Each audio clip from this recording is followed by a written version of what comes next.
What's up, everybody? Welcome back to Phlox'em. I am Aaron, aka Orion, and I'm here with sort of a new thing I want to do with y'all or for y'all. Trying to make some YouTube specific content, and figured since I'm really excited about Vegas and want to actually try and do well, I'm not 100% locked in going yet, but if I do go, I want to focus more on trying to compete rather than doing the content creation thing. I'll still help with that depending on scenarios and stuff. But I really want to do well. I'm not really sure if I'm gonna go for Alliance or Archon yet, but I don't have the alliances built yet. So basically, what I'm going to be doing in this series is testing out a bunch of Archon decks. I have a list of about 14 right now, see over here, that are sort of all ones that I've just flagged as things that have cool stuff or might have, enough answers to make it through or have already done well in the past. And I'm just going to be playing them. So lots of these are going to need to be tested against the new prophetic visions. Some of them are prophetic visions that I need more testing with. And another part of this is just me getting better at the game. I've been making a lot of weird mistakes, and the sequencing and stuff with prophetic visions, and especially just sort of the forward thinkingness of it, you really have to be thinking about your whole deck as a whole, what you're hoping to get into, what you might be drawing into. You have to be thinking about your deck getting reshuffled or flipped often because there's just a lot of those kind of effects floating around now. And so really just want to hone my game and try to dial in on a deck that I would bring to Archon.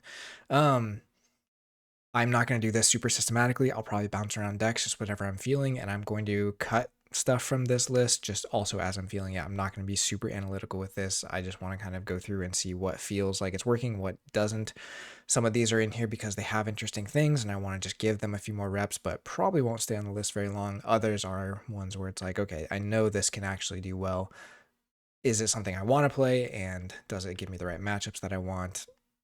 Am I good enough to play it to the level it needs to be? So there's going to be all of that kind of stuff mixed in here, but the goal is that I am releasing just one match a day or one game a day for most weekdays. We'll see kind of how well that actually works out, but I got some weekends free and stuff right now, so I got some time to record. And doing this as recording versus as Twitch streaming means I can be a little bit more focused just on the games, not kind of getting the chat overlaying and everything, and really just talking through my plays, my strategies, what I like about the decks, and kind of convincing myself of which ones of these are going to be good or not. So hope this is a fun journey for you all to take with me. Please comment and everything in the comments just to tell me like if I misplays or if you had different thoughts or if you think the decks are garbage, which they might be, and if you like this kind of content. Maybe we'll make more of it, but for now, let's go ahead and hop into our first game. See you over there. All right, welcome everyone to game 1 here. We are playing Colorbearer, the Luddite of the Habitation. This is one of my lower, Amber Skies decks. And I know it struggles with creature control, and that's an issue. I really want to test if it can play through or around the disruption of PV, because it has really interesting stuff in the Geistoid. I think we want to mulligan this with Future is Past and Haunting deck. So let's go ahead and just get our Stratowise down, see if we can have a nice Geistoid turn here. So they've got Signs Point to Yes, very good. Prophecy, Look How Far You Come. At least those are on the same one. And then Stars Aligned, also not bad. The deck doesn't look crazy scary at the moment, but being able to get rid of like Cover Fire right now would be huge.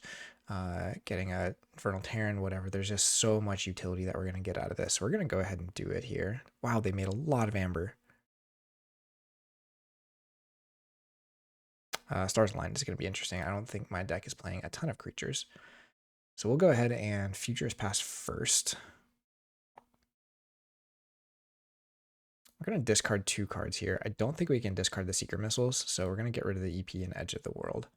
And we'll go ahead and purge. I think it's got to be the Cover Fire. That's going to be our kind of biggest issue here. Capture 1 there. Of course, that was kind of a one-trick pony. We didn't have like our archiving or anything to go with it, which maybe is something we should have waited and looked for. But again, with that much burst right away and the chance right at the beginning to kind of get rid of one of the scarier cards from the deck, I really just wanted to do that. I think we need to wait for more Skyborn here, which means we're probably just going to do a pretty sad Logos turn, but at least it gets us some draw. Discards are all hands on deck. It's a good card in this deck with the extra pips on it and stuff, but we're not going to be haunted for a bit here, so... yeah, we can find one more Skyborn for this, and I don't think this deck is... we have to be too worried about him doing random discards for us. It's a lot more kind of creature control and stuff. So we'll go ahead and go Logos. We are going to play a creature, so we'll just see what happens here. Shuffle our friendly creature. Okay, no enemy shadows creatures. That's wonderful. And only drew one Logos, so we're going to go ahead and exhaust our Logos here. And we got a nice Skyborn turn coming up. Swing things. The Atomic Destabilizer is also one. There's just so much capture going on with PV as well, especially with the new Sanctum and Saurian, that having something to kind of at least stall and punish that will be helpful. Ooh, Burnished Nickels getting played is interesting. So they go to 4. We're gonna... oh, they didn't kill any of our stuff either. They did put down another... look how far you've come trap. I think we just have to play into it here. We'll go ahead and do this one first. Okay, so we bump them up to 7. That's fine. So we are for sure taking them back down. We're not going to capture on Scalawag yet because we might... no. If we kill Burnish, we need to bounce something else as much as I want to. Bounce my own creature here. So we'll steal, and then we'll do some damage. Kill the Burnished Nickels, kill the Fidget, and then we'll go ahead and... I think we actually bounce the Scorpion. Just make it for a worse dis turn. We take him off check. Good chance we go Geistoid, and I want to keep the steal options open here, so just gonna have them keep exhausting themselves for now. Did get our second haunting deck, but not near haunted yet, so maybe they'll clear our board. Otherwise, we'll probably just go into Skyborn. I could have also bounced the Fall Guy just to get rid of the steal option because that can take us off check right now. But after like a 4-card Shadows turn and no Prophecies, thinking they hopefully don't have too much more Shadows to play here.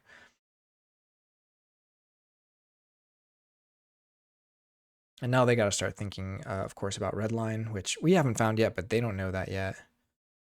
Could discard the Bucks just to exalt this to kind of mitigate it a little bit. Goes into Redemption. Probably gonna fight here, but we'll see. Genetic Strain for some capture. Okay, that's fine. Knockback is putting some stuff on top of the deck, so that's not what we want. Obviously, what we want our creatures going in the discard so we can get haunted for all of this stuff.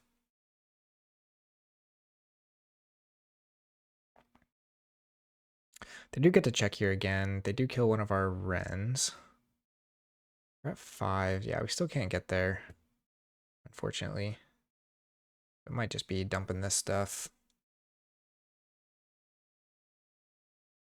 I'm looking for a little bit more draw, and then maybe plan for a Logos turn next. That's okay. I think we got time. We're only on key 1. Do have this to be concerned with, so we're gonna discard Bucks first. Fight into that, and then we'll go ahead and play. Okay, and they just toss the Fidget with it.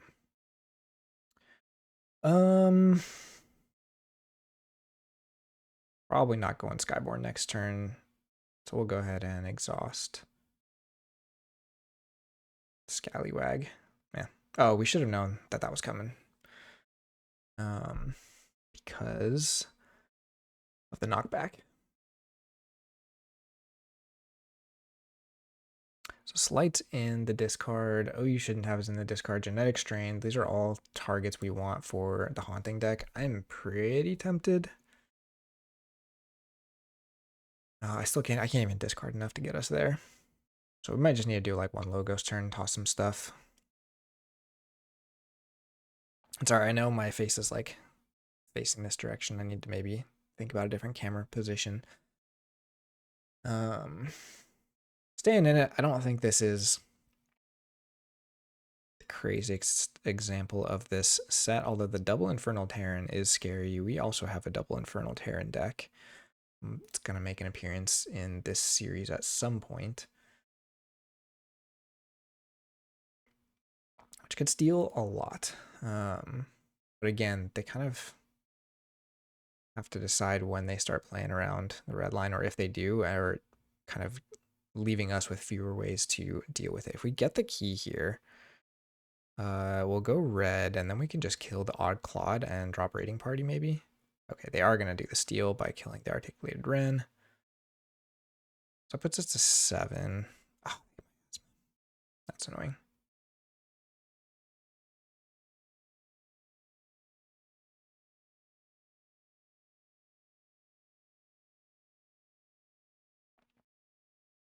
How much creature control they have? They got an Infinity Strop, which takes out a lot of this stuff.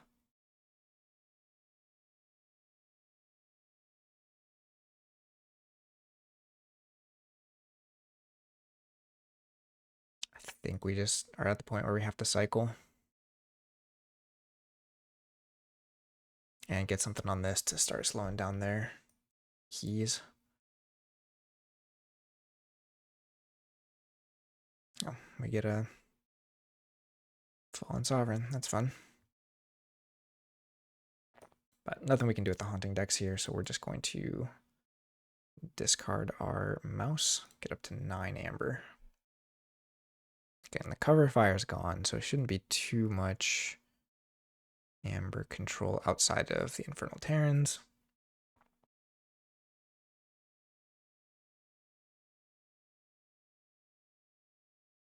I mean, we don't have the red line in hand, so they can't purge that here. They will also destroy a creature. It's a tough call. Probably the Skulking, since that gets turned on next turn. Unless they can stop the key with the Infernal Terrans. They got a Pied Viper, which is actually interesting with this on the board. And what was Purge? Placeholder. I think that's okay. Probably going into Skyborn here, especially if we forge. Grave Bounty too. Okay.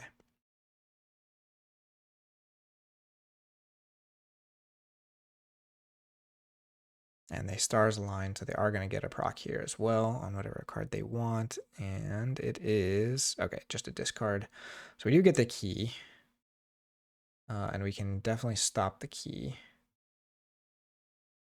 in Skyborn. So we'll go ahead and just do that. So we're going to Reap to kill this. Right here to heal. Get this guy on the flank. And then Edge of the World to throw. That doesn't really matter. We're just going to keep it on the right. Okay, so we stop the key. We get a full draw. We still don't find the red line, but we do have the EP now. Getting first key means this doesn't hurt us quite as much. We've got the Worm Tunnel. Dump some amber. Can't get to check on a Logos turn, though.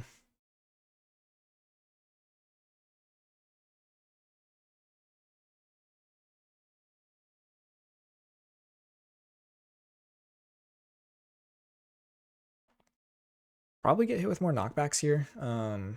There's an argument for maybe not playing as many creatures as I have been. Oh, Infinity Drop also works. That brings us lower. There's also an argument for the Futures Past in here somewhere just to pick up the red line. But we can stop in Logos here, so I think we just do that turn. We don't kill the Terran, though, which is a little sad. We don't get the draw either, because they're going to kill. Oh, we do get a draw off of Thoughtcatcher if they kill this.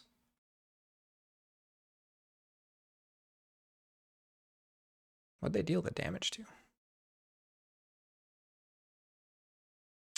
Bummer. Okay. It's Parasitic Arachnoid. So, I mean, at least it means we get hit even less by the EP here.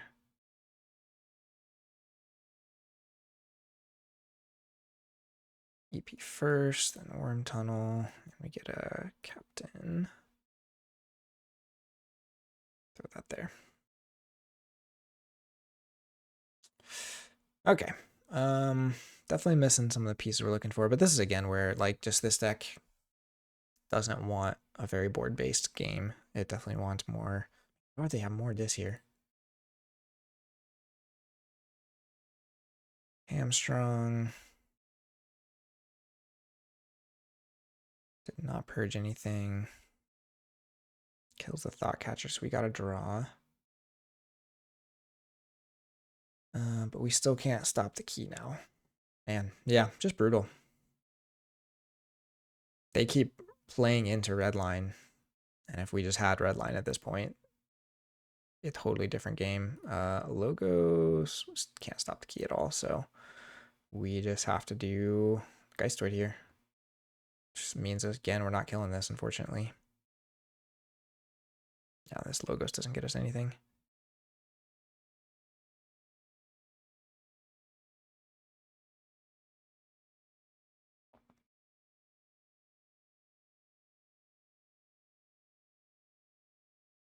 Oh, and I wasn't haunted. So there you go. That's one of those things where I just need to learn to play the game better and actually be counting stuff like, will I be haunted if I play Future is Past? And the answer was no. Which now means if I wasn't losing, I am definitely losing now.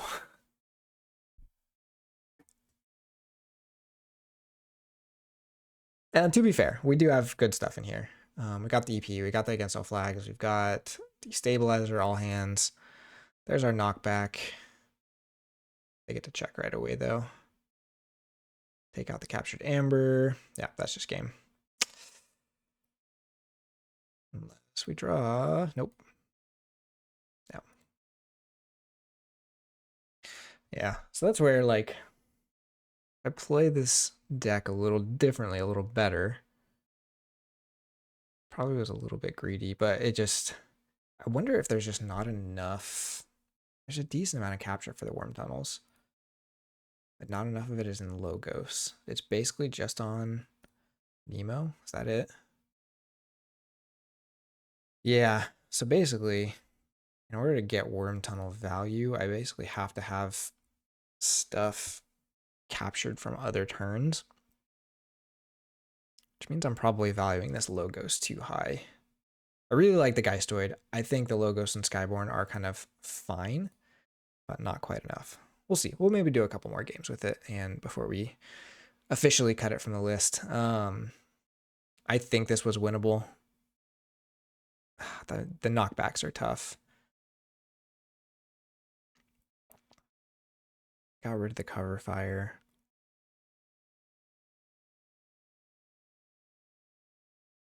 Yeah, maybe not. Maybe it's not very winnable. We'll see. All right, that is game 1 of our road to Vegas. I'm very excited for this series. I hope it's fun. I hope it's like useful or interesting for people to follow. Just as more consistent Keyforge content. I know there's not a whole lot of that these days, so very excited to do it, especially if I can kind of find time to keep it consistent at least for a month or two here while we prep for Vegas Vault Tour. But thank you for watching. Again, please comment any mistakes I made, stuff like that. I want to learn, get better at this, and try to just have fun with these decks. So we'll see you next time on Phlox'em all. Bye-bye.